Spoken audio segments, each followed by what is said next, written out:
Good afternoon, and welcome to the formal school board meeting this Wednesday, June 1st, 2022.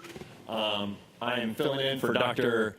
Joseph Buck and for Dr. Tanya Howard Hall. Both are out with COVID, as is Mr. Katchmar.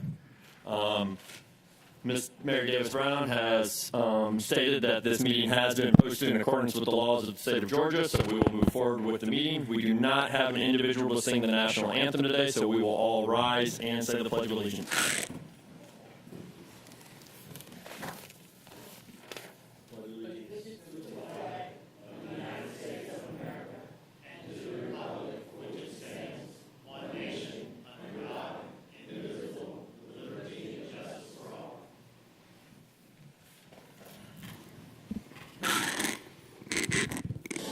Do I have a motion to approve the agenda? Mr. President, I move that the agenda be approved with the following adjustments. To pull item 8.28, RFQ 22-04, Design Professional Services for Port Wentworth Elementary School conversion from the consent and move to goal 4 as item 9.11, and that item 8.36, Policy DF, Revenues for your review, to be pulled from consent and moved to the board matters as 7.05. Do I have a second? Mr. Grabowski, all in favor? Aye. Let the record show 7. Dr. Howard Hall is on the phone. Dr. Howard Hall, on the agenda. Aye. 702. Because they're not here. Okay. Moving forward to announcements. We have a CIC meeting coming up on Wednesday, June 8th at 9 a.m. that will be held here at the Whitney Administrative Complex. We have 3 millage rate public hearings, one on Wednesday, June 15th at 11 a.m., also here at the Whitney Administrative Complex. The second public hearing will follow that evening, Wednesday, June 15th at 6 p.m., again in the Whitney Administrative Complex. The third public hearing on the millage rate will occur Wednesday, June 22nd at 6 p.m., Whitney Administrative Complex. That meeting will then be followed by a special board meeting for the budget adoption starting at 6:30. We also have an audit committee meeting coming up on Thursday, June 23rd at 8 a.m., again in the Whitney Administrative Complex. It is a normal process for our board to remember those that had passed from the prior board meeting. This month we have one individual who passed on May 8th. They were a school nutrition manager at Woodville Tompkins High School. Can we please stand and have a moment of silence for Vernita Johnson?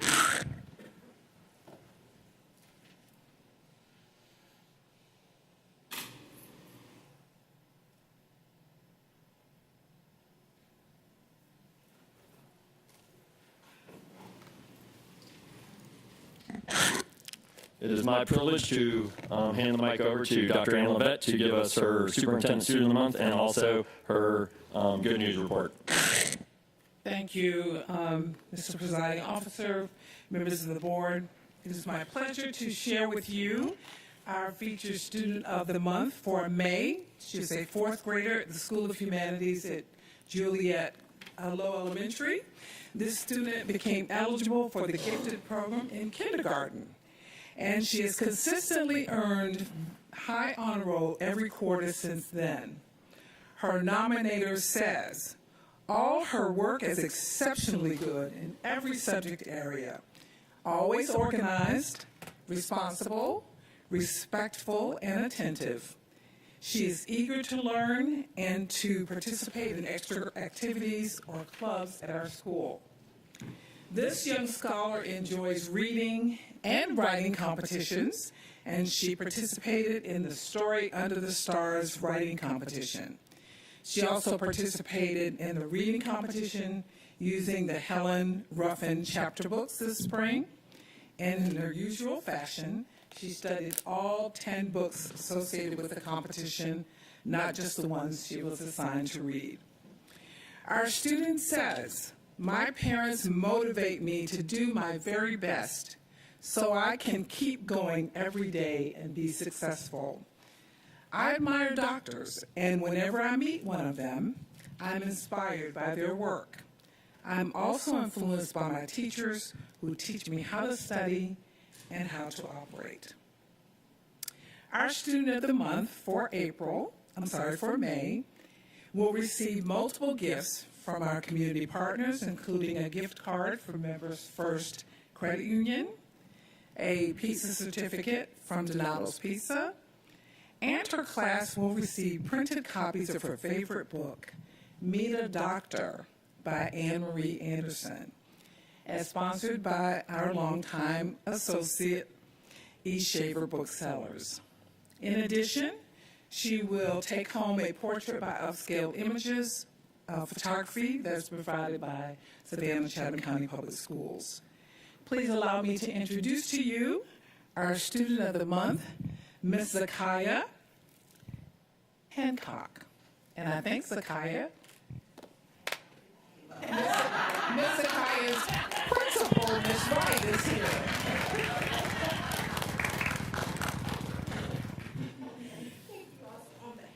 Thank you so much for being here.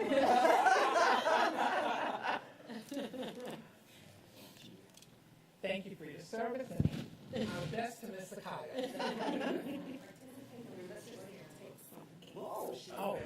Our student of the month is actually participating in Georgia Tech summer camp right now, so continue to learn.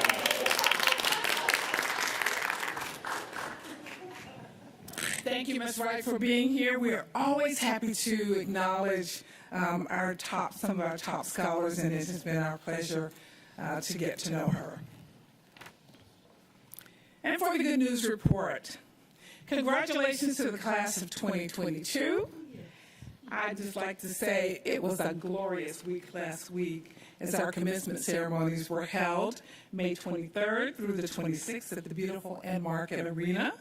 We celebrated more than 2,000 scholars who will be off to the wonders of the world in college, careers, military service, or perhaps we will see some new entrepreneurs in this group. Special thanks to all of those who made this special week possible, and I'd like to thank all of our board members for being there, some of you every day.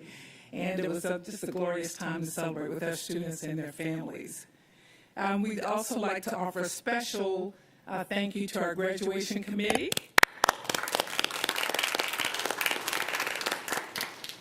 Definitely a cross-departmental effort from getting people into the right parking lot to making sure that everyone was inside and safe and ready for entry. So thank you so much to everyone who made our week possible. Beach High School held its first ever decision day on May 12th to celebrate the senior class and their decision to enroll in a post-secondary institution, enlist in the armed services, or gain career-based employment upon high school graduation. It was our first time doing that. It was really wonderful to see the students stand up and declare what they were doing, where they had been accepted, where they perhaps had decided to go. And so it was really, really nice opportunity to celebrate with them and their families. Congratulations to Sarah Kate Maher from the Savannah Arts Academy and Andrell Schumann from Alfred Eli Beach High School, who were named Bank of America Student Leaders for 2022. These young women will learn leadership skills, although I would profess that they probably already have leadership skills, they'll just have them enhanced, through hands-on community work and leadership experiences while gaining awareness of community issues and challenges. 33 students from Savannah Arts Academy recently completed the National Spanish exam, with 20 students earning a certificate and 8 earning medals for exemplary performance. We'd like to commend our resilient students who were able to overcome any obstacle that may arise. When Groves High School senior Kiara Johnson completed the Chatham Apprenticeship Program, a workforce development course from Step Up Savannah, one of our partners as well, and she was offered a job at FedEx. She was without transportation. Through work with Step One Automotive and the United Way Transportation Fund, Kiara was gifted a brand new Dodge Durango and a month of gas, so she'll be able to get to work every day. Now, I'm just going to tell you, a Dodge Durango, brand new, really, really cool. So congratulations to her, and special thanks to our community partners for providing this amazing opportunity. The Savannah Sports Council hosted its annual Sports Award Luncheon presented by Georgia Power. As a Woodville Tompkins student and former coach, our beloved Coach Jinks was presented with the John F. Hodges Oasis Award, representing outstanding achievement in sports in Savannah. And Adia Gray from New Hampstead High School and Amir Phillips from Beach High School each received a $1,000 scholarship. And our very own Dr. Joe Buck was recognized at the Legends, Leaders, and Life Well Lived Luncheon on Friday, May 20th. Dr. Buck has been a beacon to this community and a true leader, having worked for Armstrong State University for nearly 4 decades as Vice President of Student Affairs and serving as our board president for 3 terms. In addition to his work in education, he has served in various community roles, including as campaign chairman and board chairman for the United Way of the Coastal Empire, as a mentor and facilitator with Leadership Savannah, and as a longtime Rotarian. And in his absence today, I ask you to join me in thanking Dr. Buck for his service and congratulating him on his honor.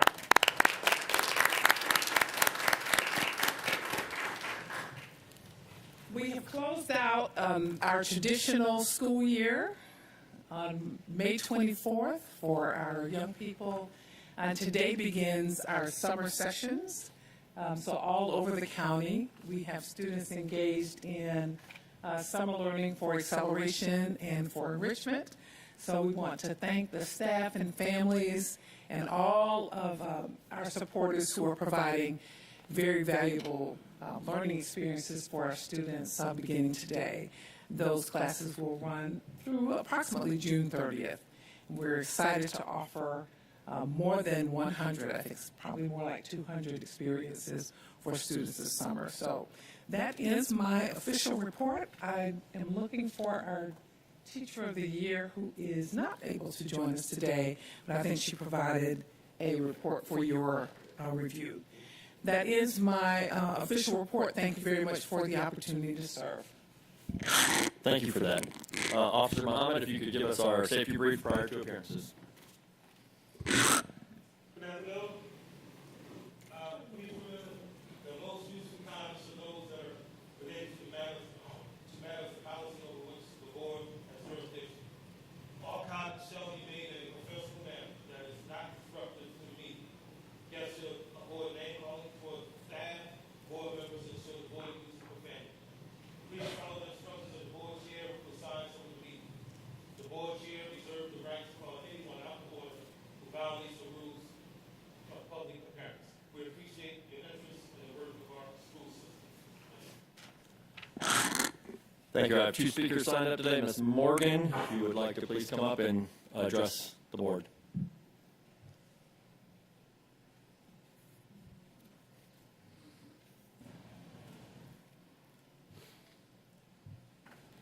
Go ahead, ma'am. Thank you.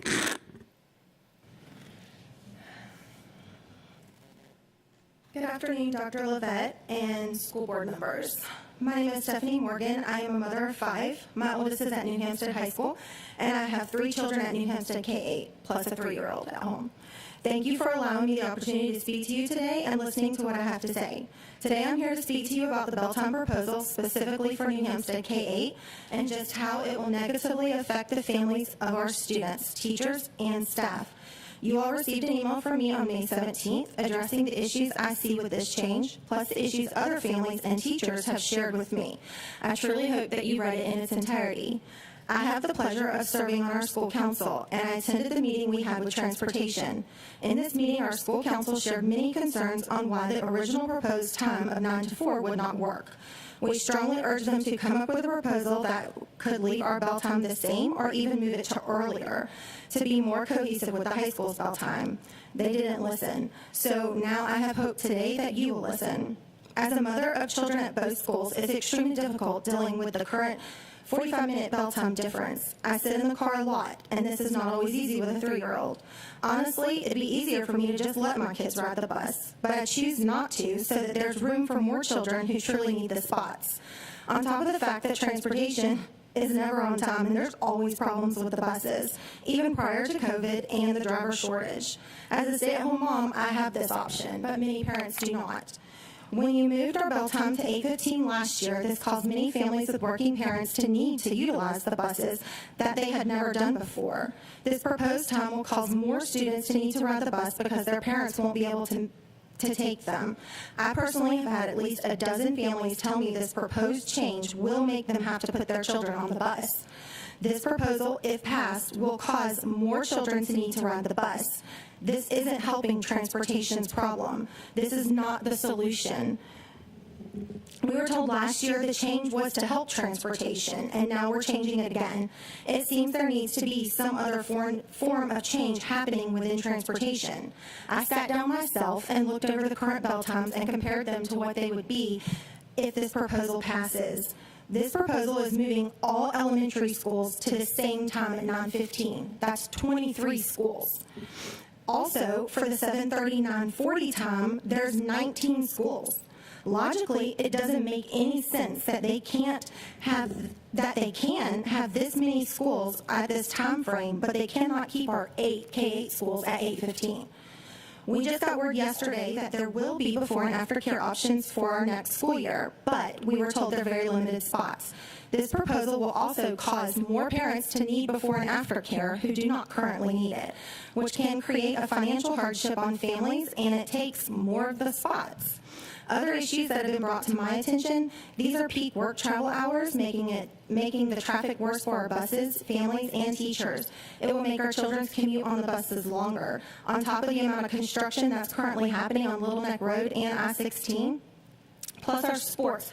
Middle school sports already had to back up their games this year with the bell time change. If we let out even later, practices and games will go so much later. When do these children have time to study or spend time with their families? Doctor and dentist appointments. Parents will have to get their children out early. Teachers will have to take time off to do doctor appointments instead of being able to just go after school lets out. Our K-8 was built right behind the high school. I feel for a reason. There are plans to create programs and after-school activities where students from both schools can work together. How is it supposed to work with this time gap? The bell time change will greatly impact families from not only our K-8 school, but also the high school. I've touched on some of the issues that have been brought to my attention by others, but now let me tell you how this affects my family personally. When my husband was getting ready to retire from the Army, we got stationed back here in 2018 so we could find our forever home. We decided on Pooler in our neighborhood because we liked the schools our home would be zoned for, New Hampstead High School and Godly Station K-8. We wanted to send our children to a K-8 because they got out early as high school, and then they also got out early. We picked our forever home because of the schools. I told my kids, no more changing schools till you get to high school. They were excited, especially my oldest. He was in 6th grade at the time, and when he started Godly Station, it was his 6th school. We wanted stability. Little did I know we weren't going to get it because you rezoned us to New Hampstead K-8. On an average day, I pick my high schooler up and we sit in our car for 45 minutes, then we rush home so my children can see their father before he leaves for work. See, he works night shift, and on a good day, when dismissal happens on time and traffic isn't bad, we get home and see him for about 1 hour before he leaves. Most of the time, it's usually less though. If this proposal passes, you will be making it so my children never see their father other than on his days off. Our school is not even 1 year old, and the families within our school has endured some pretty crazy changes. This year, coming back after COVID, we thought we were going to get back to some form of normal. But this year for our school has been anything but normal. If you read my email, you know all the changes I'm referring to. Our school needs a break. We need to know that you see us, and when parents voice their concerns, you listen. Our families need some form of stability. I ask you on behalf of all the families that attend or teach at our New Hampstead schools that you vote no on the bell time proposal today. Thank you so much for your time. Thank you, Ms. Morgan.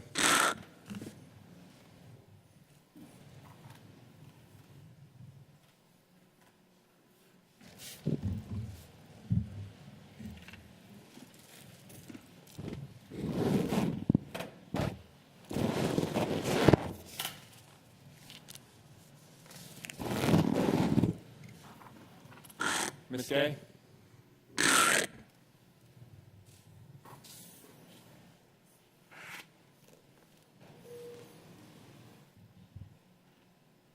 How are y'all doing? Okay, so just want to make sure if anybody missed it, anybody see the Savannah Morning News article? It was talking about the benefits and attractive qualities of working in Savannah. So the reports were number one, that makes sense. The number two reason that the paper cited, and I'm quoting, top-ranked schools in neighboring counties. I'll repeat that. The second positive reason the Morning News listed as a reason to work in Savannah is the top-ranked schools in neighboring counties, probably Bryan and Effingham, because they're doing really well. And we know Bryan just recently got the Kia plants bringing 8,000 jobs and untold millions of ongoing tax revenue. And there's no doubt that the schools were a factor in Kia's decision to build there. So it kind of looks like Chatham County's public school system is actually a force multiplier in the growth of the neighboring counties. And that's unfortunate because we could be doing better. And I'm not going to disappoint you. I'm going to read one section from an inappropriate book.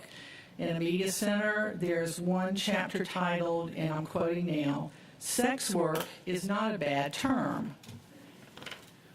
I'm still quoting. "One thing to note is that sex work is work. It's a job, like being a store clerk, an architect, or a freelance writer. We all, unfortunately, have to do work to make a living. Some of us hate our jobs, and some of us love them. The same goes for those who do sex work," end quote. So we have a book in one of the media centers that not only normalizes prostitution, but is telling students it's just a basic honorable job, like being a store clerk or an architect or anything else. And I think that's a problem. Georgia Code describes a sex worker as a prostitute.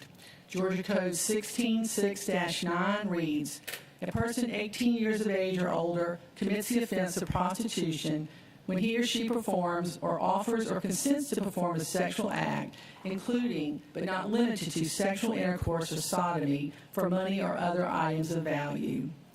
So I'm not an attorney, but I think this is a gray area when you have a book promoting students taking a job that is actually a crime in the state in which they live. There's never a good reason to do the wrong thing. Thank you, Ms. Gay. Moving on to Board of Education Matters, Policy GARH is a first read. Do I have any discussion? We're at 7.01, Policy GARH.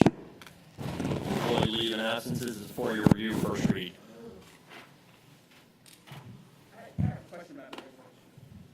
Yes, Ms. Dr. Austin Brown. I just have a question about the regulation, and I know this is just my ignorance of the regulation, but in paragraph 3, well, I can't find it, but if you're sick enough to be late, I think that's the part of the rule that I was trying to find. If you're sick enough to be late, you can't use sick leave to cover you're being late. If you were late because you were sick, you have to take that day as sick leave. That's how I read the regulation. Where are you looking at, Austin? I Oh, want to make sure we're fine. looking at the same point, same page number point. Yes, however, employees cannot use sick leave for unscheduled tardiness. So I was just thinking, okay, you're so sick, you wake up in the morning, you're really sick, you get yourself together, and you can come in. Now, perhaps by that point, a substitute, if you're a teacher, has already been procured. But I just wondered why that was the case. Because it may be that you were sick, but you got it together and then you came in. But this regulation says if you were late, you can't use sick leave for unscheduled tardiness, which means you can't be sick and late unplanned. I mean, I would just say, I'll review that. We'll review the language. I mean, that's what I think we'll do. We'll review the language. Okay. Because I see your point. I didn't interpret it that way, but I see how it can be perceived that way. So we'll look at the language. Okay, thank you. Yes, Mr. Grabowski? I know that we differentiate in our policy between sick leave and vacation leave and different types of leave. I know some of that might be because of federal regulations for FMLA, et cetera. Have we considered just having a PTO as opposed to separating sick and vacation so that people who are taking good care of themselves to stay healthy aren't penalized because they don't need the sick days? Well, sick days are driven by Georgia law, and so are personal days. So we really don't have any, a school system doesn't have any, well, the board can create different days, but the school system doesn't have any natural ability to change the number of sick days that an employee earns in the district, nor the number of personal days that an employee receives for the school year. Those are both driven by Georgia law. That's perfect, exactly what I was wondering. Thank you very much. Any other comments? Yes, Dr. I forgot one. Yes, sorry. On the top of the second page, where it talks about guarantee of reemployment following the extended leave, in that first sentence it says, SCCPSS will reemploy, okay, we need the beginning of the sentence. SCCPSS does not guarantee reemployment following an extended leave of absence. SCCPSS will reemploy the employee only if there is an available position within the employee's field of certification or job classification, and only if the employee has adhered to the accompanying procedure. If you're in non-pay status, if you've taken an extended leave of absence, aren't you still employed but just in non-pay status? Or are you completely disconnected from the district and you have to be reemployed? And I'm focusing on the word reemploy versus reactivated or reassigned. Because, for example, in my position, I can be in non-pay status for a year, but my job still exists. I just get reactivated and I get back in pay status. But reemployment sounds like they've been separated from the district altogether, which has other implications about leave and retirement and reassignment to a job. So I'm thinking if you take leave for a year for reasons that are legitimate, like military leave or illness or something, does that word reemploy really represent what we're doing? What we're doing in that situation, and I see your point on that, but what we're talking about is under FMLA, under FMLA, you can have the 3 months. And so after that, employees don't fall into our 12 months where they could be, they're not guaranteed a position. So we'll have some employees that are replaced because we have teachers, we have other positions, and we have to, as a school district, move on. So they're not in a position, it's 6 months later, it's 4 months later, they're still not in a position, then they decide to come back. So this is kind of, now they're ready to come back. So yes, they're not in a status that would not allow them to come back as an employee, but they're also not an employee of the district for various reasons. They're eligible. So that's what we're saying, that if you did that and you had to take care of yourself, whatever the case may be, and you're coming back now, because you're still under what we call the 12 months, but we're not paying you anything. You want to come back, then that's when that part of that section. So you truly are not, so that answers my question. You truly are not, you are no longer an employee and you're no longer affiliated, but you're considered by grace because of the reason that you're out. Exactly. You're not a suspended employee where you're just, your position is suspended, or not your position, but your relationship with the district is terminated, but it's not terminated with prejudice. Correct, and it's not, right, exactly. You said it exactly right. All right, then, sir, one more thing, because I guess I just love reading rules. On the third page, sick leave, where you can get, if you cash out your sick leave and you get reemployed, you can't get another payout if you separate again. So that means even if you earn more leave? Yes, even if you earn more leave. It's one time. You have a choice of getting paid out the first time, not getting paid. So we have the employees come back and forth. Okay. 4 times. So what we're saying is, if you make that decision to get paid out, then that's it. Now it can you can carry it into retirement. Obviously, it's still calculating for retirement purposes for those that want to retire. But as far as getting paid out from the district where we're doing the calculation, that's just one time. Okay, and I should have sent an email. This is my last one, I promise. Fourth page, third paragraph from the bottom, where it goes to certification and reporting, SECPSS at its own expense. The sentence reads, may obtain the opinion of a second health care provider of the district's choice. So does this mean that if someone is going out on a sick leave and the district wants a second opinion, that they direct the employee to go to a provider of the district's choice to get a second opinion? True.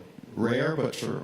And that's why it's in there. There are situations where when an employee's out, employees usually leave, and we don't. And so yes, we will have that assessment, but it's rare that happens. Okay, the language, I just have a suggestion for the language around that, because it sounded like that's what you meant, but I'll just pass this to Ms. Brown. Yep, and we'll review it. Thank you, Dr. Austin Brown. Any further comment? This is just a first read. Moving on, 7.02, policy BEH, suspension of waiver. Do I have any discussion from the board?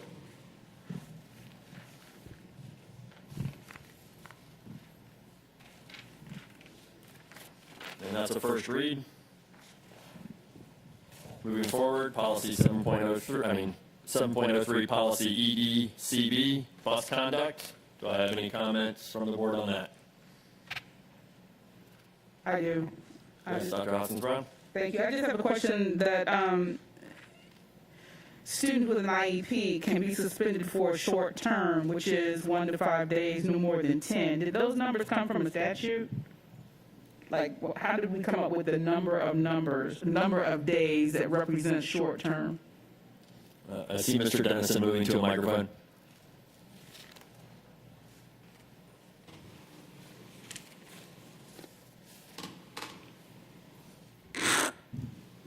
In IDEA world, the 10 days is significant because of a change of placement.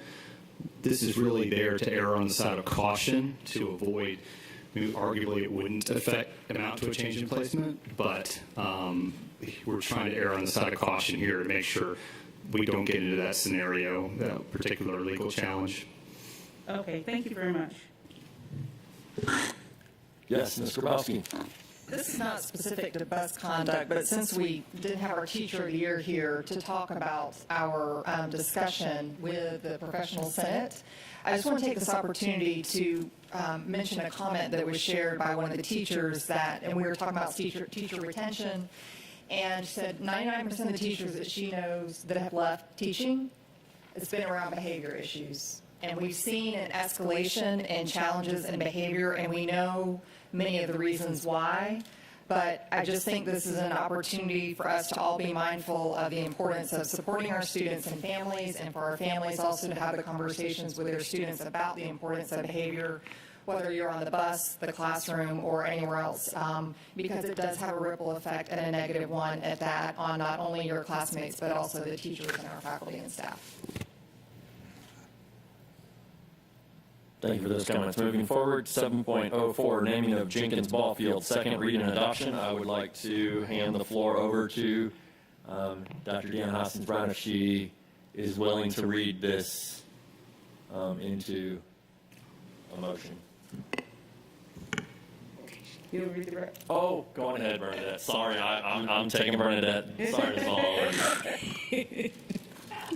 Good afternoon. In accordance with policy FDC and administrative regulation FDR-R, naming facilities, a team has been appointed by the superintendent to provide a recommendation for the naming of the baseball field at Jenkins High School.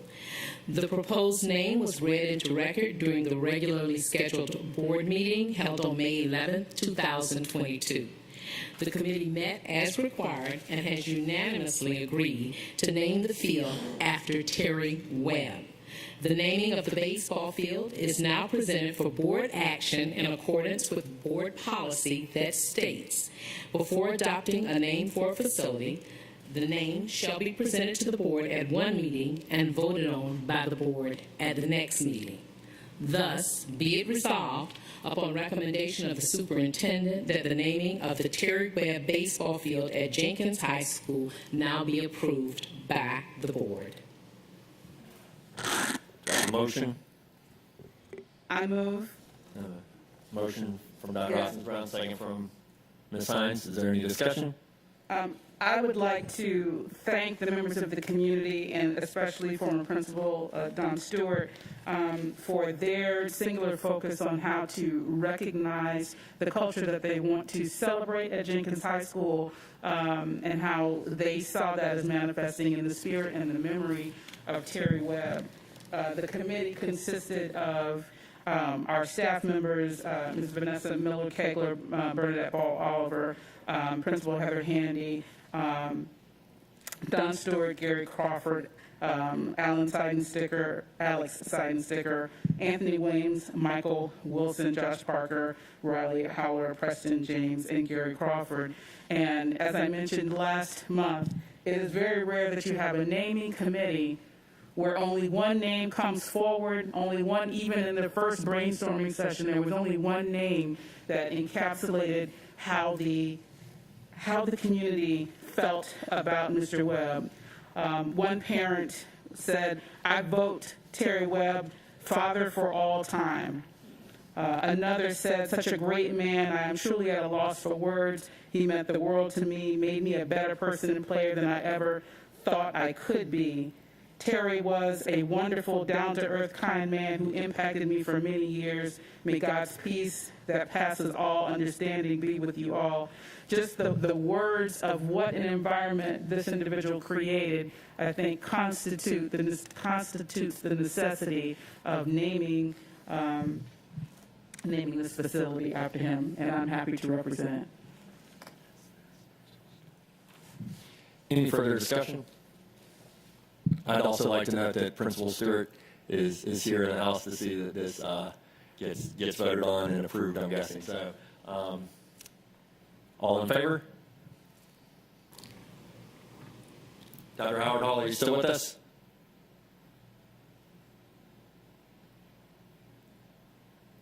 I guess not. We'll go 6-0-0. Thank you, colleagues.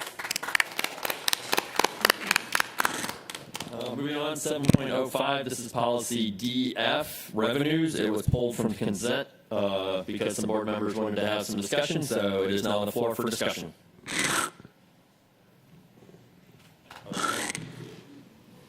Yeah, because we are voting on this, I need a motion to approve this policy.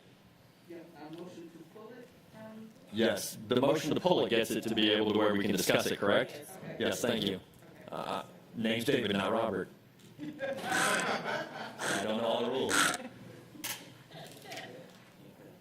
Right, okay, thank you, sir.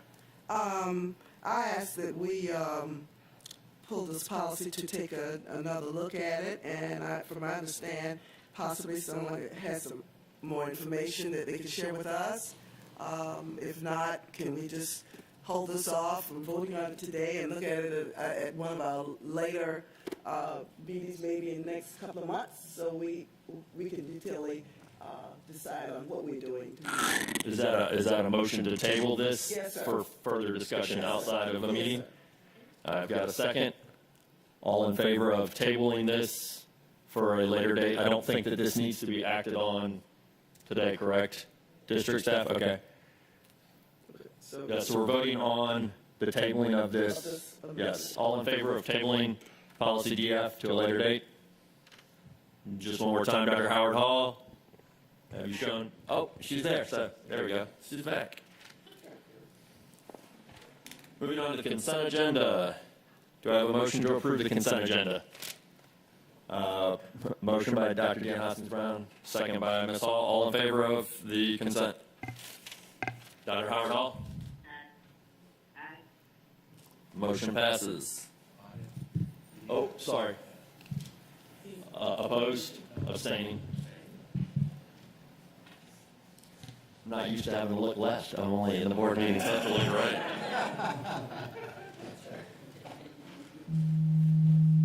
Moving on to strategic goal 4, we have our financials.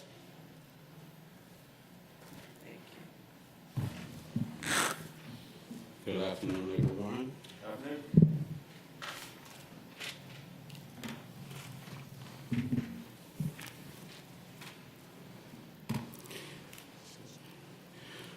Today we're going to talk about the financial statements for the period ending April 30th, 2022.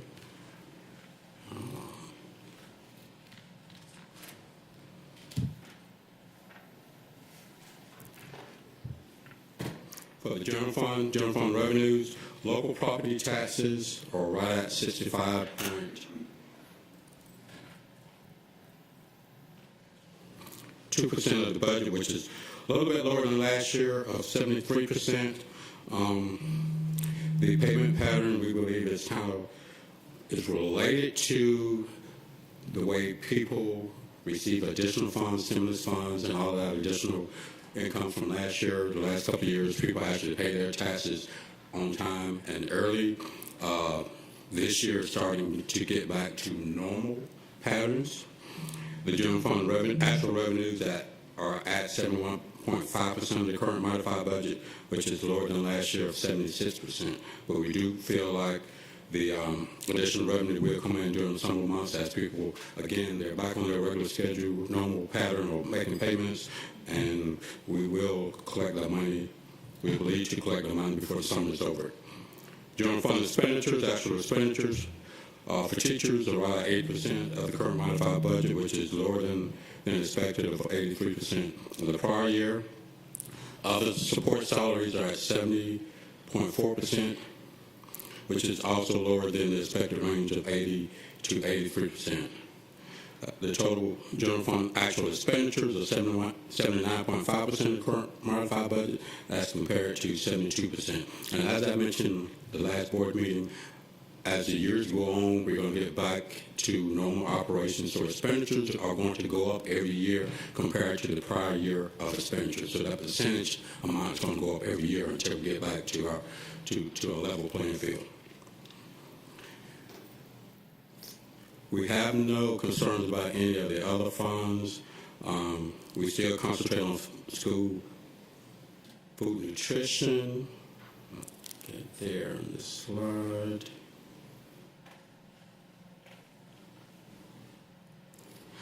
Currently showing a net profit of $5.6 million.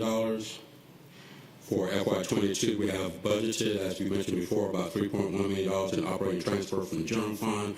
As we mentioned earlier, we want to continue that going into the next fiscal year. So far, we've recorded about $2 million of that operating transfer. But as we get to the end of the school year, we're still going to have school food service expenditures. We still have payroll and salary expenses that we're going to have to pay during the month of June, July.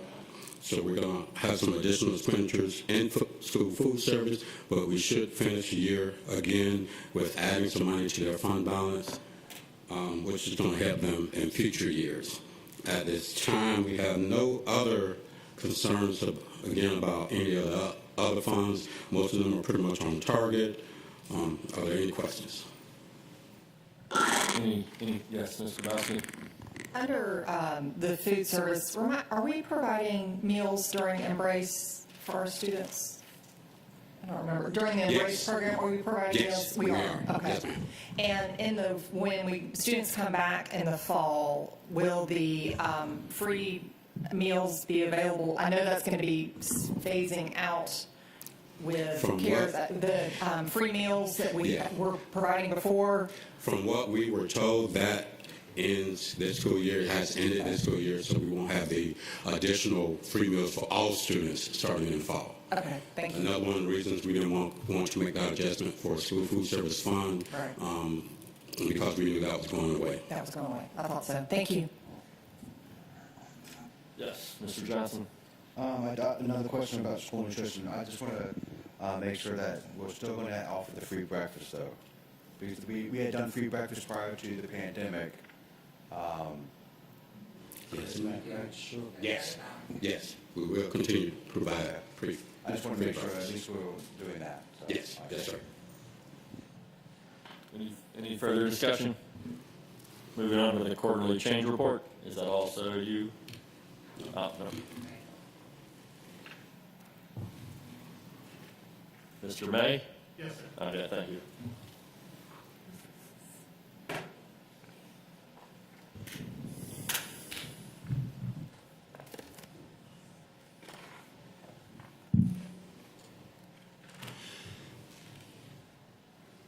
Good afternoon, Acting President, ladies and gentlemen of the board, Dr. Levette. By way of introduction, my name is James May. I'm a Senior Director with Capital Projects, and on behalf of Chief Darrell Bozeman and Ms. Miller-Kegler, I will be presenting the quarterly change order report and the eSPLOS updates. I understand that the change orders have come to the board previously, so I'll be brief and answer any questions to the best of my ability. These are the change order reports for January through March, ending March 31st, and obviously starting out with Jenkins High School and New Hampstead K-8.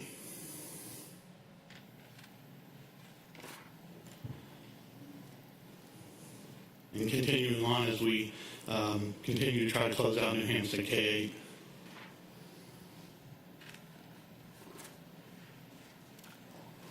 Any discussion from board members on any of the change orders? Yes, Mr. Orlowski? I had a question on the Groves K-12, change order 21, masonry and aluminum windows in lieu of curtain wall. Yes, ma'am. With your permission, I'll go back to the program director and get specific information and report back to you through the superintendent report. Thank you. Yes, ma'am. Any further questions on the change order report? Hearing none, we'll go on ahead and do the quarterly eSPLOS update. Yes, sir.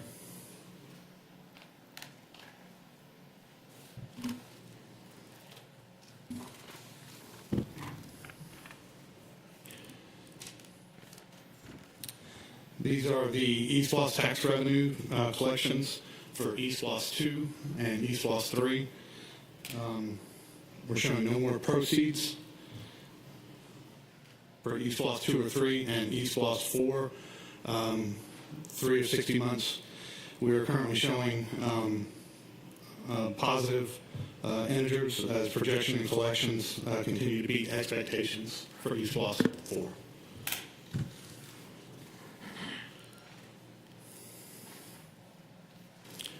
And again, we have the E3 budget.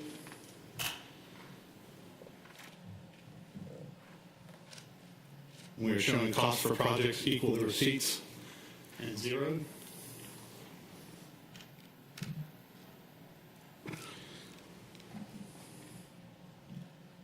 And the E4 budget, showing that projects that are in work are being started, and we can discuss those further in project updates as we get to them. Also showing a $14.6 million positive due to contingencies that are built in, as well as collections and proceeds continuing to perform better than expected.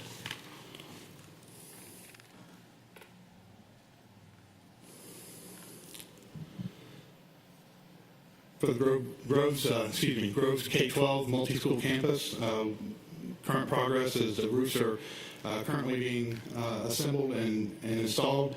The dry in the facility and the construction on the CTAE building is underway and still on completion schedule for August of 2023.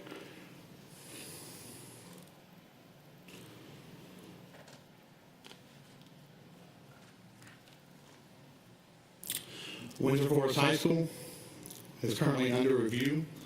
The objective is similar to what we experienced with Jenkins High School, in that we're going to we're going to build a new structure while keeping the existing facilities open and occupied.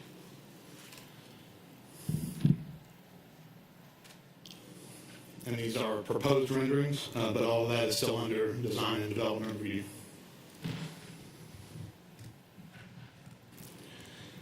The Godley Station K-8 addition is still under design and development. We've begun conversations with architectural design and currently have surveys and core samples scheduled for next week.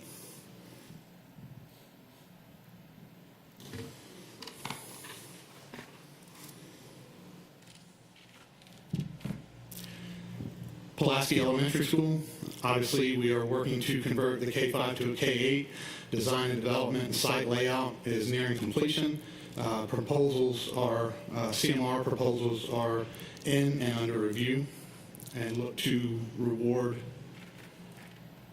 in July.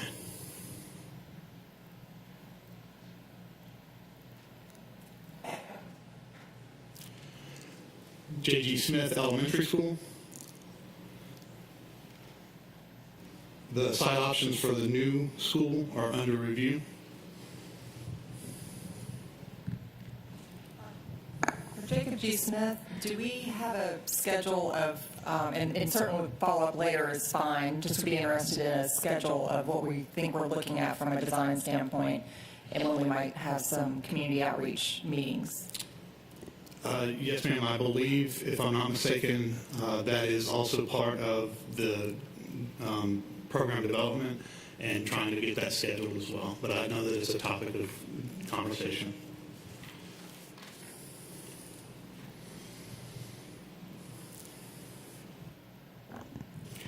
Okay, Savannah Arts additions and renovations. Renovations of existing school, new kitchen, and the cafeteria and new HVAC. Notice to proceed has been delivered to the contractor, and construction is to begin sometime this month. Is that going to be early this month since summer is starting and it's an Yes, ma'am. I got notification that it's beginning next week. Wonderful. Thank you.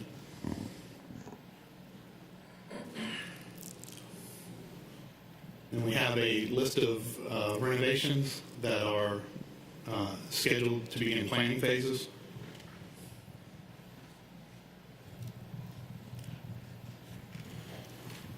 Onto the support and maintenance facilities. Proposed project to combine the facilities and capabilities as much as possible. Hanson Architecture has been tasked with devising the best plan to combine these facilities and eliminate waste as necessary.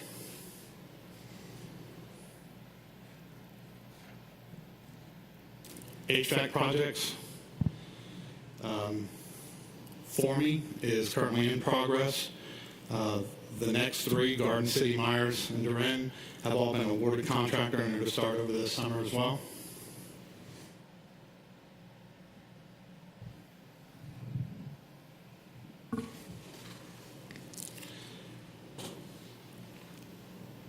And these are roofing projects.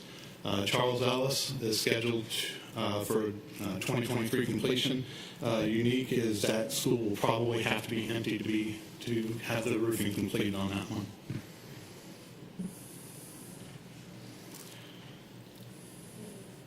These are other projects that are in planning or under consideration at this time.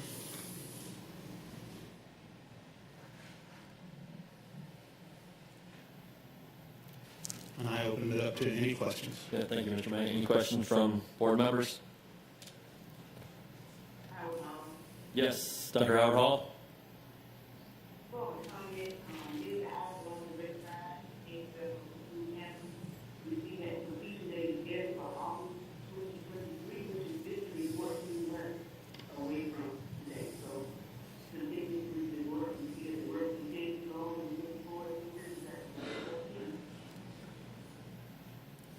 I'm sure they're well aware that it's 14 months away, and they'll make sure that work continues. Absolutely. Thank you, sir. Thank you for your time. Moving forward, in goal 4, we have a budget ratification, American Rescue Plan, CARES Act 3, Fund 448. Mr. Jackson? Yes, sir. The next few agenda items are posted to the website. They have been distributed to the board members and available for review and concerns. What you see before you for the American Rescue Plan Act budget amendment actually just mirrors the budget presentation that was given during the board retreat. So that's what this represents. There have been no changes yet to this budget or what was presented to you from the retreat. So I'm going to skip down to the bottom. Thus, be it resolved upon the recommendation of the superintendent that the board approve the final state review, subject to final state review and approvals, the ARP Act ESSER 3 LEA bonus budget ratification in the amount of $99,088,044. And again, this is the entire budget for ARP. Motion to approve. Mr. Johnson, second by Ms. Hines. Any discussion? All in favor? Dr. Howard Hall? Motion passes 7-0-0. Moving forward, approval of budget amendment, state categorical grants, school nutrition program. Yes, as you recall, earlier this year, the governor provided a bonus for QBE staff. At that time, that did not include certain categories of employees that we do receive some state funding for. One of those is for school nutrition program. The Georgia Department of Education has awarded the school system staff funds for a one-time salary incentive, paying a total of $585,616. Thus, be it resolved upon the recommendation of the superintendent that the board approve the amendment of Fund 600 budgeted revenues and expenditures by $585,616. Motion to approve. Mr. Johnson, seconded by Dr. Hoskins-Brown. Any discussion? All in favor? Dr. Howard Hall? Motion passes 7-0-0. Next, facility upgrades, modifications, and equipment, Fund 308, interfund transfer. Yes, this is similar to what we did last year, I believe last August, with our first recommendation where the operations department looked within their budgets at possible savings. They accumulated all of the savings and transferred them to Fund 308, so therefore they could use them for facility repairs and equipment purchases. That's what this transfer represents. Thus, be it resolved upon the recommendation of the superintendent that the board approve an operating transfer to capital projects to create additional upgrades, modification, emergency equipment, and moving services projects. A motion from Ms. Hines, seconded by Dr. There you're a doctor now too. Mr. Johnson, any discussion? All in favor? Dr. Howard Hall? Motion passes 7-0-0. Budget transfer, East Los Jacob G. Smith, new school replacement. Yes, this is a transfer within the project for Jacob G. Smith. Thus, be it resolved upon the recommendation of the superintendent that the board approve the transfer of funds from East Los 3, Jacob G. Smith addition accounts to East Los 3, Jacob G. Smith school new replacement accounts. Motion from Mr. Johnson, second from Ms. Grabowski. All in favor? Any discussion? All in favor? Motion passes 7-0-0. School year 2022-2023 bell schedule modifications.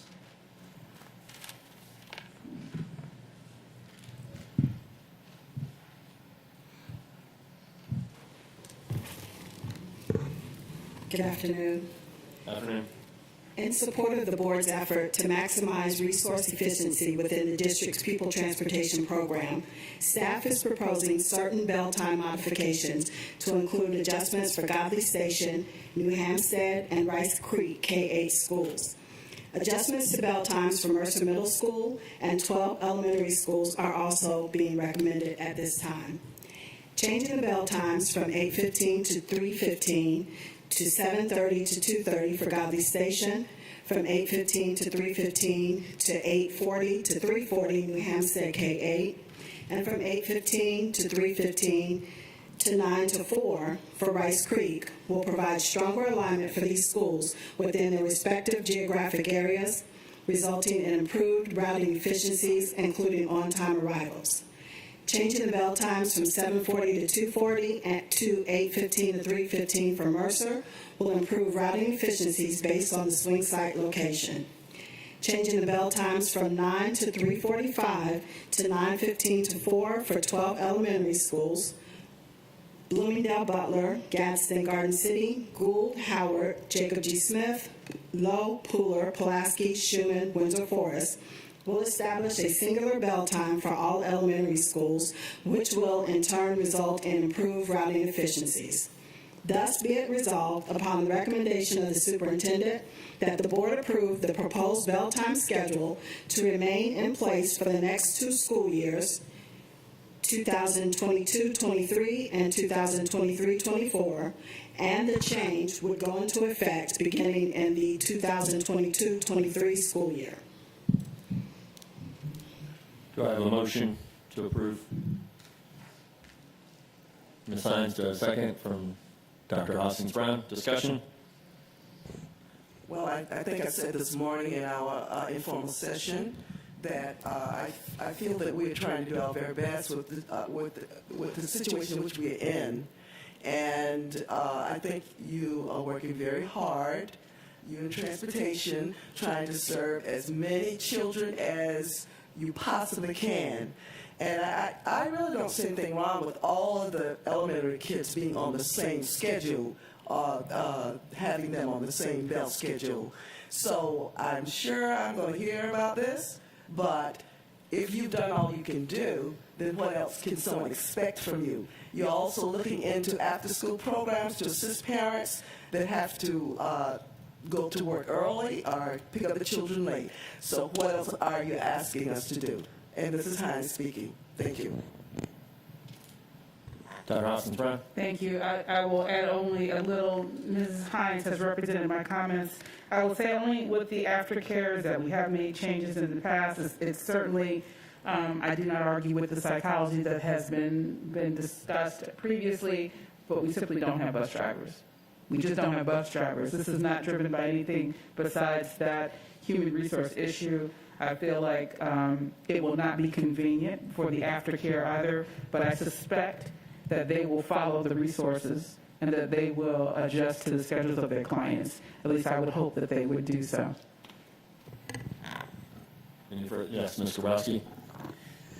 For anyone who may not have watched our meeting this morning, we did have a lengthy presentation and discussion about the bell time schedule this morning. I shared my concerns, particularly with the moving of the elementary schools to a later start time. And many of us discussed there's a lot of research that supports the little ones being in school earlier and that they are more alert. I'm concerned about the length of the day, particularly for little ones who will be participating in the before care program, and the impact that will have on their ability to participate in after-school activities. We talk about that a lot with our middle and high school students, but it also will have probably a more significant impact on our little ones. I do understand that some of our elementary schools are already at the 9:15 to 4 o'clock time frame, but we are also changing more than half, and several of those schools have been changed once this year already. So I do also understand the challenges that we face as a district, and I think it's important for our parents and our community to understand that we are not simply changing bell times because hey, we can change bell times, that this is something that's absolutely driven by our challenges that we face in transportation and being able to have enough drivers, which is a similar challenge that many of our colleagues in other districts are facing, as well as our own public transit system as well. So this is not an easy decision by any stretch of the imagination. I have a lot of concerns with this. And I also appreciate everything that our staff and our Human Resources Department are doing to try and recruit more drivers. And I know that we will continue to try and find solutions to be able to address this chronic situation. And I hope that once we have more drivers on hand, that we can reevaluate the bell time schedule, particularly for our elementary school students, and try and get them into the classroom at a much earlier time. Thank you. Any other discussion? Dr. Howard Hall? Any discussion? Yes, as you discussed earlier this morning, we had a very robust conversation, and once again, my concerns are regarding the late start time for our K-8 schools and on our middle school. We have said as well as Rice Creek. There's a big discrepancy between the bell time, the start bell time, as compared to other middle schools and our other K-8 schools. So once again, I do have reservations regarding that late start time for Rice Creek. And specifically Rice Creek, that's a very late start for our 6-8 residents. Thank you. Any other discussion? Hearing none. All in favor? Dr. Howard Hall? All opposed? So, motion passes 5-0. Yes. With Johnson and Howard Hall, no. Thank you.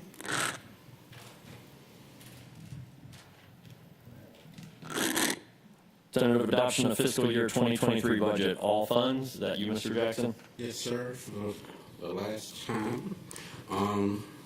I do want to thank the board for your comments and debate this morning on budget items.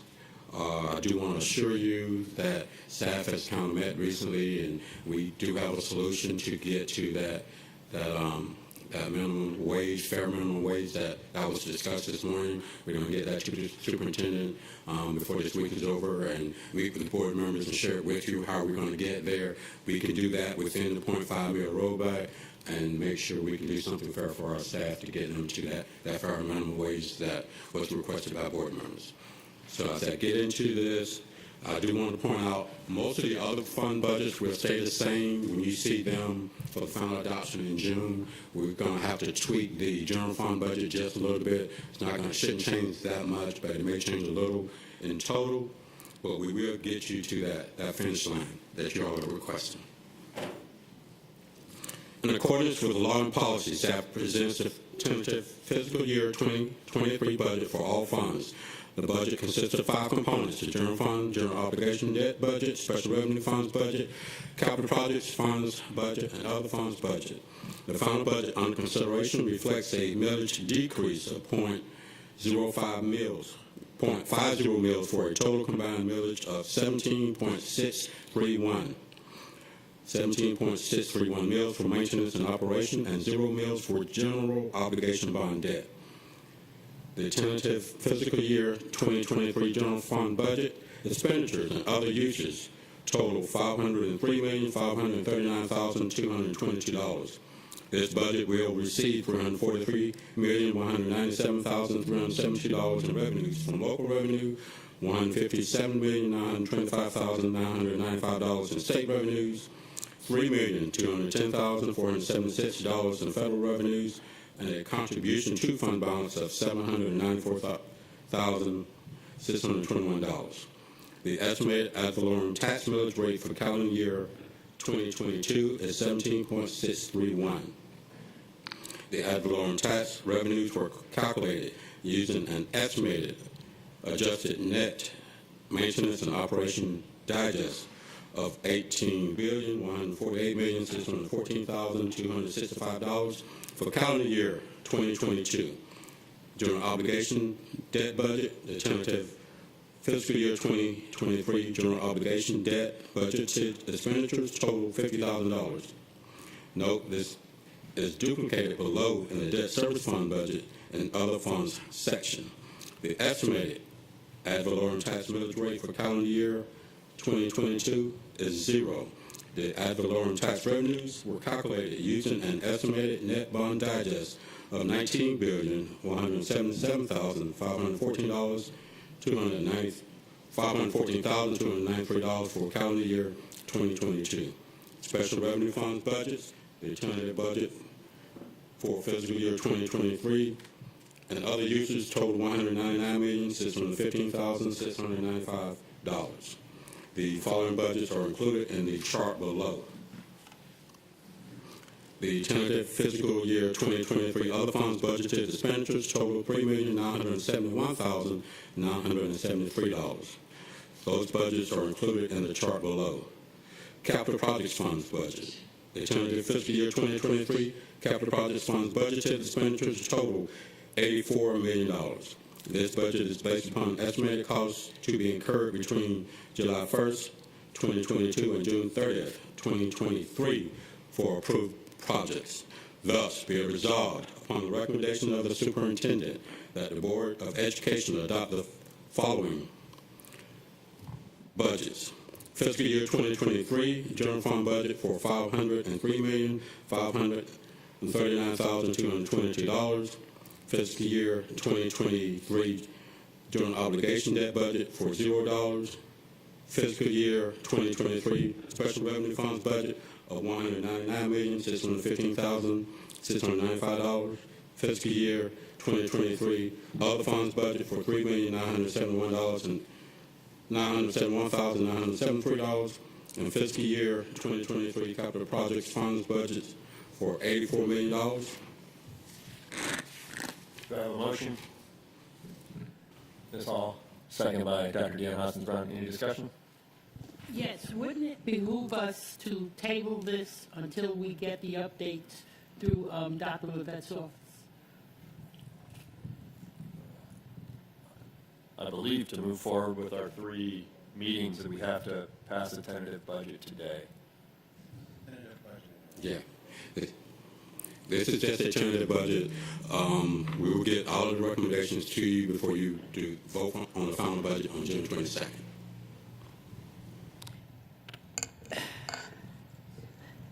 Ms. Hall and then Mr. Wowski. Well, to Ms. Hall's point, we had, again, some robust discussion this morning and appreciate the update that you just provided. Can you provide some clarification around the process from here until we adopt the final budget and what flexibility we have between this vote and our final vote? Next on the agenda, we have a tentative millage rate adoption, and that is the driving force. By Georgia law, we have to advertise in the newspaper a week before that first millage rate hearing, the first and second millage rate hearing, then advertise in the newspaper a week before that final millage rate adoption and budget adoption. That's kind of what's driving everything and why we need to kind of stay on calendar. To avoid, not to do that, that means we would have to come back next week for another meeting and push all of the hearings and everything back a week. But we believe, again, we're really making that, if we can go ahead, make that adjustment in the budget to address the pay issue, that we can move forward with this tentative adoption. Are you able to provide any, and I know there's a lot of detail behind making those adjustments. Are you able to give us a sense of what adjustments you're able to make? We'll rather hold off until, okay. Because we need to update superintendent first, sure. Make sure she agrees with him, then we can get it back to the board. We can schedule meetings with board members over the next couple of weeks, and I think that's what we intend to do, to have either one-on-one or small group meetings so we can go through the detail and make sure that you all understand and know exactly what you're going to be voting for on the 22nd. Okay. And if we advertise the millage rate that we adopt today, are we locked into that millage rate? We can go up on the rollback instead of, say, for instance, doing 5 meals to a whole meal. We can go up, but we just can't go down. Okay. Thank you. Yes. And that's the consideration. That's the consideration I'm saying. Mm-hmm. The rubber meets the road now, because once we vote, then yes, we cannot go down. Yes. It can't be less, so. Yes. But again, like I said, we will make this happen within that 5 meal rollback. I guess my thought is what or who is driving the whole millage rollback? That's been the question I've had all along. None of us board members generated that. Where did that, is that your office? And are you saying for our well-being, you feel, Mr. Jackson, as our chief, that that rollback is necessary? The rollback that's been recommended is just a recommendation from staff. We knew You that we say could. staff, tell me who you mean. You? Myself and my finance staff, correct. My division. That's coming from our recommendation through the superintendent. We wanted to be fair to taxpayers and try to give something back in the rollback, but we don't have to, the board doesn't have to roll back anything. We can make an adjustment to the next agenda item and adopt it with no rollback and make adjustments if necessary on the 22nd if we decide to take that route.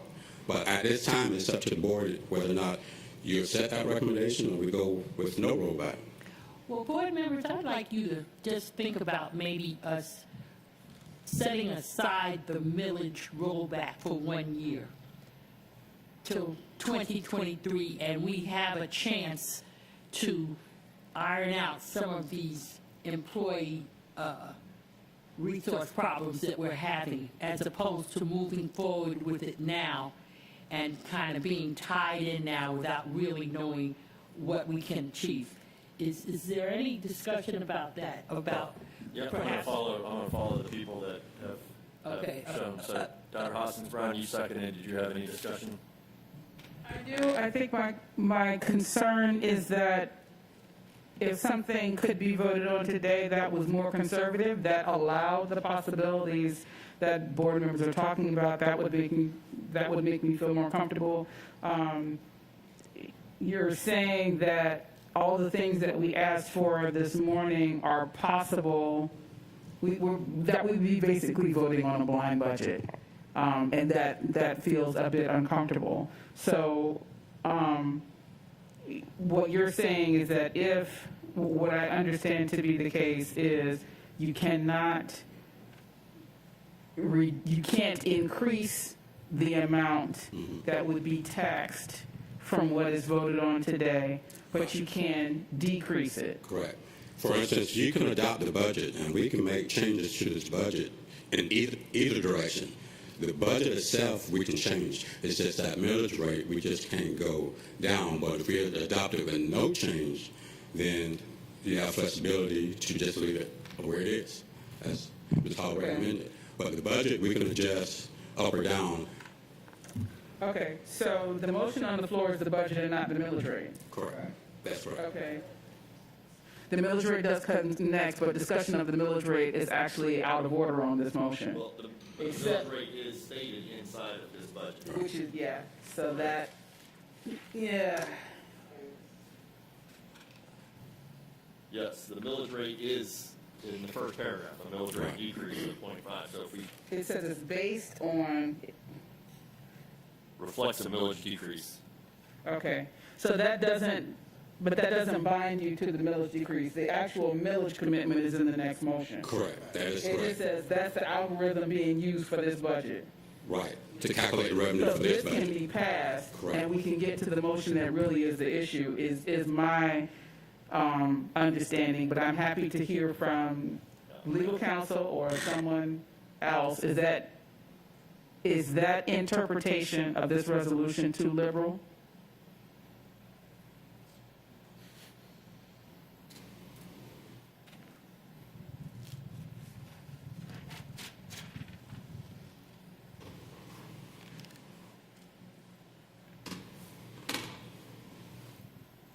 Thank you, Mr. Johnson. Yeah, it would be my position that in the budget, the reference to the millage is not a setting of the millage rate for the purpose of advertising the millage rate, that that's the next item on the agenda, and you will specifically address that. If you want to ultimately make an amendment to the language in this budget, you can make it in this budget item to reflect the fact that it's not binding on the millage, that will be addressed in the next item. You can do that out of abundance of caution. Okay, thank you very much. Were there other speakers to Yes, this there were, motion? Mr. Johnson and then Ms. Hines. I don't know if this was a typo or what, but the GO debt budget on the first page talks about $50,000, but yet in the let it be resolved, it talks about $0. Even though it says still, in both places says no, this amount is duplicated below or above.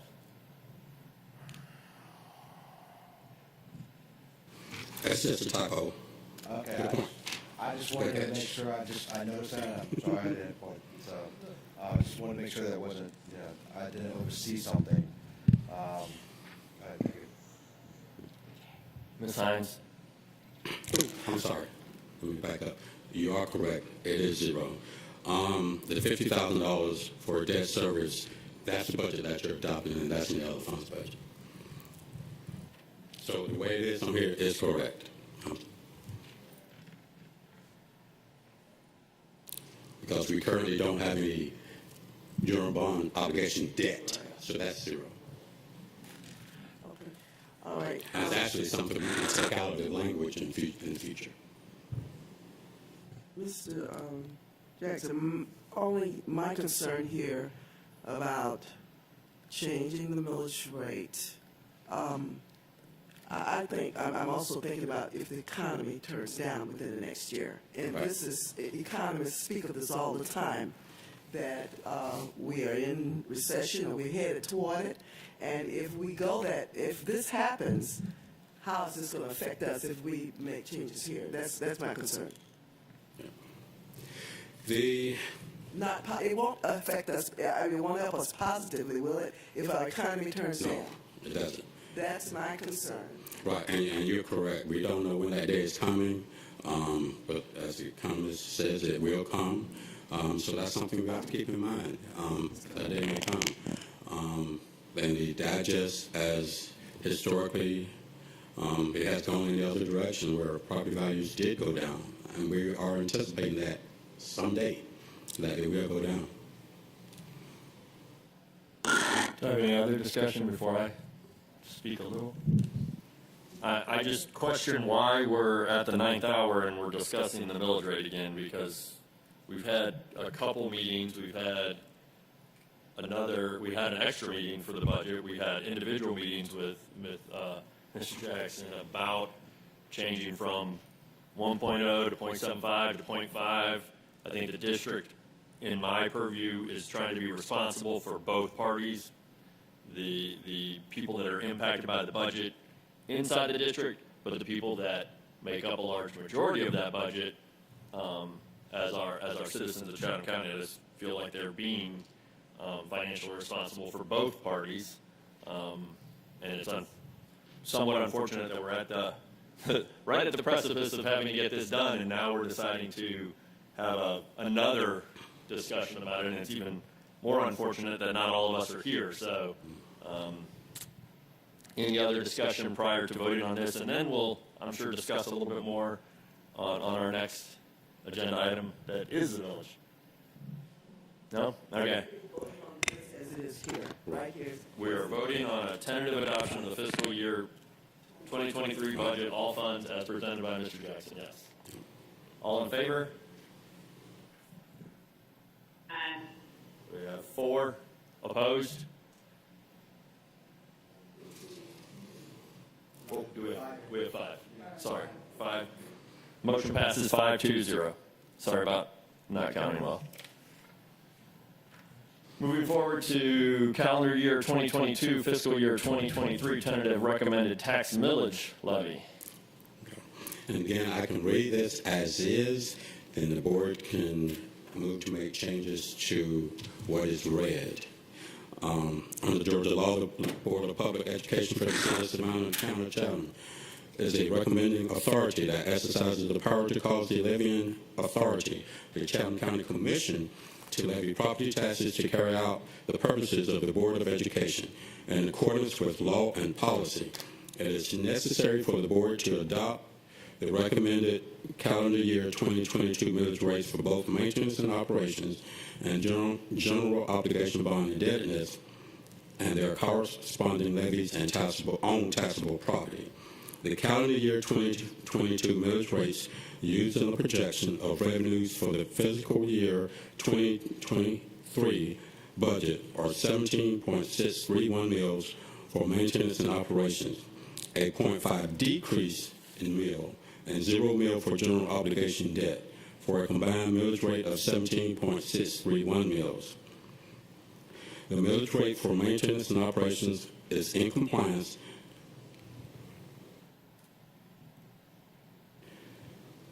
Let me adjust that.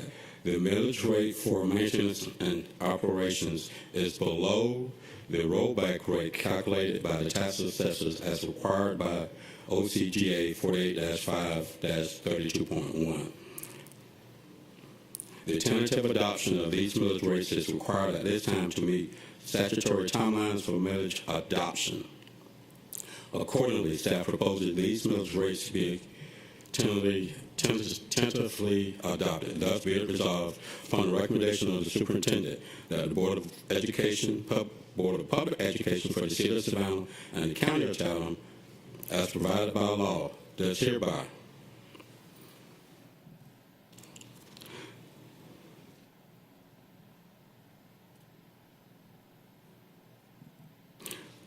recommend to the Chatham County Commissioners and ex officio judges thereof that be levied upon the dollar of all taxable property in Chatham County, a general fund tax of 17.631 mills, a general obligation bond debt tax of 0 mills, and an aggregate millage rate of 17.631 mills for the year of 2022 for the support of maintenance and public education. Direct staff to advertise such millage rates as required by law, and upon adoption, direct the Secretary of the Board to transmit a certified copy to the Chatham County Board of Commissioners. Do I have a motion to approve? Ms. Hines, a second. Ms. Grabowski, Ms. Hines, in discussion? Just in retroactive, I just want to say that I've been on the board long enough to see us having had a downturn in the economy in the past. So let's go with this and see what happens. Thank you. Ms. Grabowski? I appreciate the discussion we had this morning and the work of Mr. Jackson and Ms. Cooley and Mr. Ray in providing the information. I have confidence in the recommendations that you've provided and look forward to receiving more detail. And I know this is, we've had a lot of discussion. I think this is we had talked about our fall retreat at Oatland, starting the budget process much earlier, and I think this is the exact reason why. Even though we've had a couple of presentations, there really hasn't been a whole lot of discussion because one of those presentations was at our public hearing where we did not have discussion afterwards. So I implore us next year to start this process much earlier so that we don't find ourselves in this situation. Do you have any other discussion from other board members? Dr. Howard Hall, do you have any?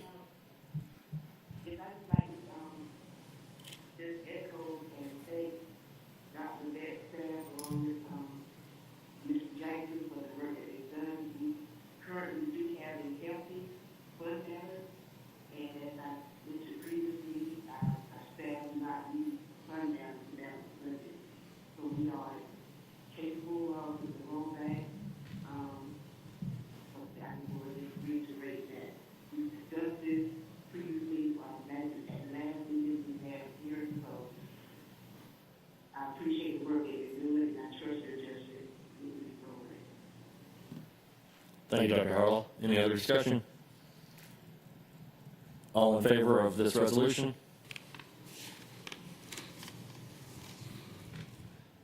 4. All opposed? 2.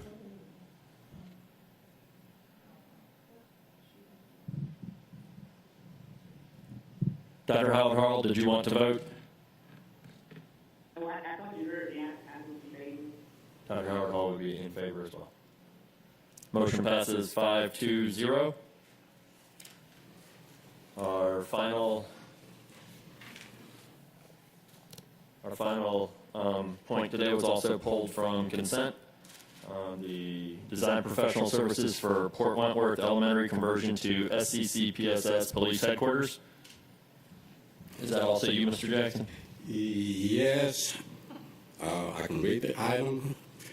You can just give it the results, and then we'll just, Oh, well, yeah, and just read that, and then we already have discussion because we've pulled it from consent. There was a motion to pull it. Again, the item was placed on board docs. It's on the website, has been distributed to the board. It was part of the consent agenda for the design professional for Port Wentworth Elementary conversion to SCC PSS Police Headquarters.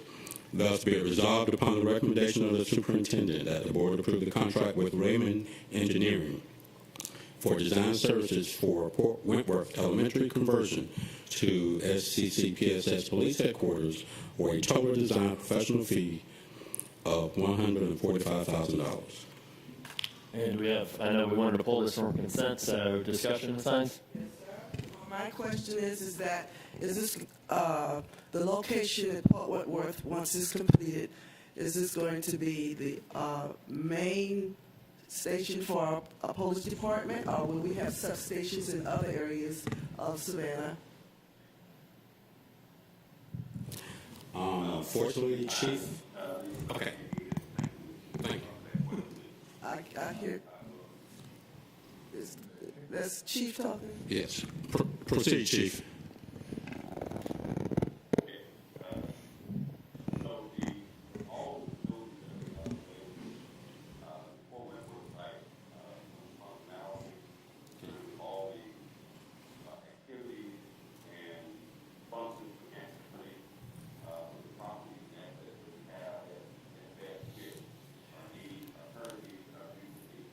We are decentralized.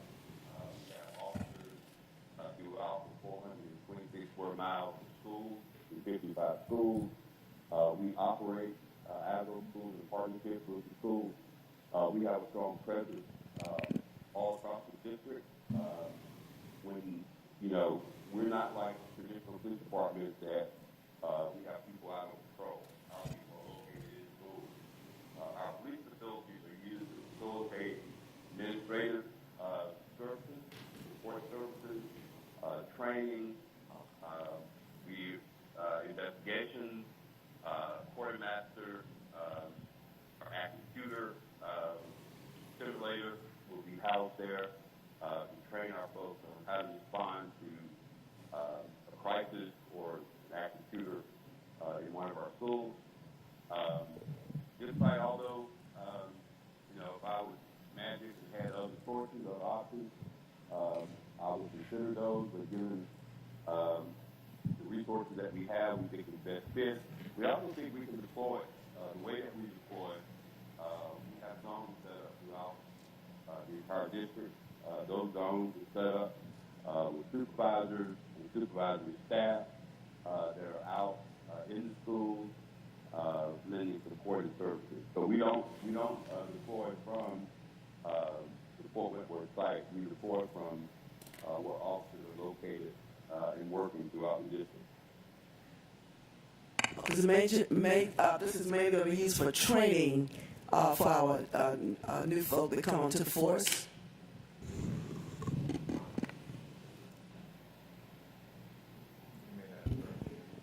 Dr. Willett? Thank you, Chief, for joining us, and hope you will be feeling better soon. I know that we are in the midst of the building the multi-site, but you will recall that at one point, right across from Gross High School, there was the police department where the officers were housed and so were the vehicles. All of that happened over there. when we raised that building, that meant those people had to go someplace. And so we have moved them around, but we will need a central location for them to be. But just be reminded that the school resource officers are housed at the schools. That's the majority of that staff. The crossing guards are at the schools. But the central staff and the meeting spaces must be at some point. And we will certainly need additional space for the new electric vehicles, the approvals that you all have done earlier. We tried to find a place in the city, meaning the city limits, kind of where we could put everybody, and that just was not possible. So we are using the Port Wentworth site because it can no longer house students, but we will be using it fully. Police department will be moving out there, but they will still be moving around the city. Just want to remind you that at one point they were on Priscilla Thomas Way, before Priscilla Thomas Way turned into the multi-site. So they are moving to that location. We think that's the best location at this point, but they'll be moving out from there to execute daily duties. So I hope that's been helpful for you in terms of looking at it, but it also does give us some additional space for training, not only for the police department, but for other departments. Yes, I do want to add that I think you all voted on earlier that they have this training simulator that they need to put into a large facility, either a cafeteria or a gym, and they also need additional space. We're going to have to construct it's really like a big barn to store the vehicles that they recently purchased, the golf carts and other ATV vehicles that they purchased, along with some equipment. So they need some additional space. The department is growing. It has grown. It's one of the largest police departments in the county. And we just want to make sure they have adequate facilities to do what they need to do. Any other discussion from, yes, Dr. Howard Hall? Yes, this is for Chief. When Chief will represent us, would that be phenomenal to the precinct in the civilian world of policing? Repeat the first part of the question. When you reference zones, we have zones throughout the district. Are those zones phenomenal to the precinct? And compared to the civilian, Yes, so thank you for that question. So, unlike zones, we don't have to be on. What we did is to align the entire district, to align both of our meetings with the city of Savannah, so that our meeting and the city of Savannah, we control people to align with each other in the event that we insisted for a response. So we may have a meeting that is located in the Fiscal precinct. We have 6 people throughout the county. Some align with the precinct, and some align with the district jurisdiction.